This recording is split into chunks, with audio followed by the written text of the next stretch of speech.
Good morning, future homeowners. So nandito tayo pala ngayon sa Barangay Sabang, Naik, Cavite. Turnover po ng unit ng aming buyer. Kami po ang SPA. Ito po yung pinaka-unit niya. So, ito yung itsura ng turnover dito. So, hindi pa namin napapasok yan. Kasi nandito pa yung susi. Akan yung susi. So, ito pa yung susi. Ayan. So, ito pa yung space ng ating unit. Kasi may lot area siyang 50 per square meter. Ayan po. Napakaganda po pala ng turnover dito. So, sabay-sabay nating makikita ang loob kung ang actual turnover nila. So, ito po yung space sa ating harapan. Ayan po. So, dito po pala, gagawin pa nila ang tubig, saka yung connection ng ating electric. So, ayan po. So, ito po yung unit na no down payment, no equity, no reservation po. Duplex type po siya. So, magka-cash out ka lang po ng 10,000 para po yan sa connection ng tubig at saka kuryente. Then, lilipat ka na lang po dito. So, ito. Yan natin susi. So, ayan po. Oh, ang ganda. Ito po yun, ang pinaka-actual turnover ng kanyang unit. Shout out sa iyo, ma'am, na buyer namin taga Hong Kong po. So, ito po yun.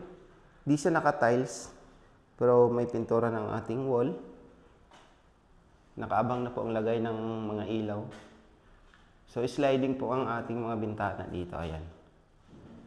Ayan. So, dito bandang side, nandito ang ating lababo. Ayan. May cabinet rin siya sa baba. Oh. So, naka-tiles na po ang ating lababo. Then, may cabinet na sa baba. Ayan, ang ganda ng pagkagawa. So, tingnan natin. Proceed tayo dito sa ating CR. Wow, ang linis. So, yan. Ang tawag po na ito ay checklist namin ngayon. So, kung may makita kaming sira or hindi naayos, so, i-record namin dun sa checklist para gagawin nila. So, ang ganda ng CR. Ayan. Ayan, ito. Check namin po ito mamaya pagkatapos ko mag-video. So, dito naman sa ating pinto. Ayan. May ano siya. Tawag nito, stopper. Para pag itama yung pinto, ang ganyan o. Ganda. So, may pinto pala siya dito. May access siya sa ating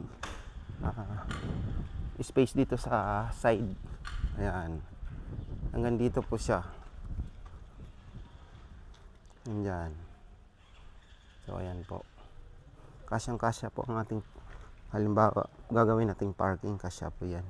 So, akyat tayo sa taas. Tingnan natin doon kung anong malinis bang gawa.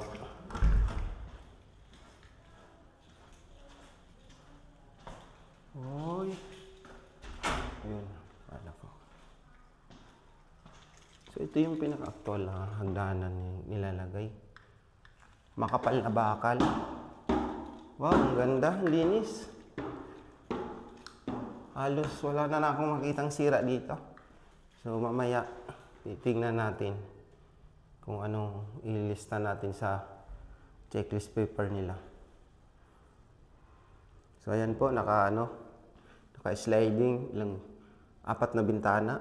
Ayan. Then, wala siyang kisame. Pero may insulation na siya, kaya hindi mainit. Maliwalas dito sa ating second floor. Din kagandahan dito guys, ito transparent to. Maliwanag. Kasi ganyan ang nilagay nila, salamin. Din dito, kagandahan dito, wala siyang partition. Makakapamili kayo ng ilalagay na tiles. Then, masusunod ang gusto nyong design sa partition. Ayan lang. So, naka-ready rin ang lagay ng liwa kung kapag magpapakabit kayo ng aircon, ayan po. May linya na rin po yun ng kuryente. Ayan din. So sa mga nais din pala mag-avail dito, so limited units na lang po. PM nyo lang ako sa aking number or message nyo ako dito sa aking YouTube channel. So ito po yung nandito tayo sa bintana ng second floor. So yan ang matatanaw natin. Maluwag po ang kalsada.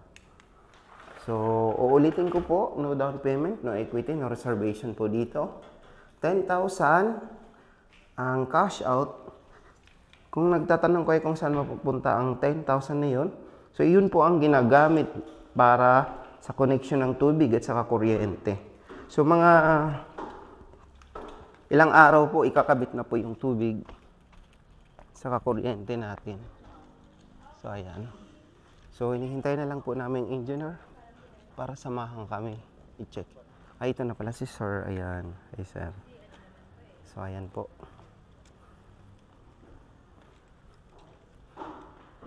Titingnan namin yung mga